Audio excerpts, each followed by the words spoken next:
Read with me as I read Philippians. Introduction. This is Paul's happiest letter, and the happiness is infectious. Before we've read a dozen lines, we begin to feel the joy ourselves. The dance of words and the exclamations of delight have a way of getting inside us. But happiness is not a word we can understand by looking it up in the dictionary. In fact, none of the qualities of the Christian life can be learned out of a book.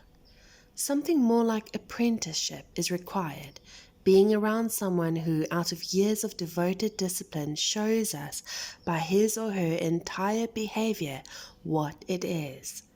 Moments of verbal instruction will certainly occur, but mostly an apprentice acquires skill by daily and intimate association with a master, picking up subtle but absolutely essential things such as timing and rhythm and touch. When we read what Paul wrote to the Christian believers in the city of Philippi, we find ourselves in the company of just such a master. Paul doesn't tell us that we can be happy or how to be happy. He simply and unmistakably is happy. None of his circumstances contribute to his joy. He wrote from a jail cell.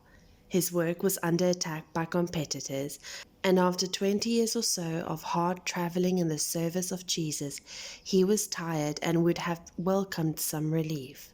But circumstances are incidental compared to the life of Jesus, the Messiah, that Paul experiences from the inside. For it is life that not only happened at a certain point in history, but continues to happen, spilling out into the lives of those who receive him, and then continues to spill out all over the place.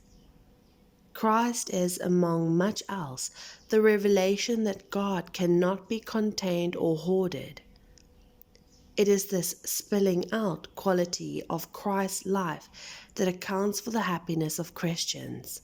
For joy is life in excess, the overflow of what cannot be contained without any one person.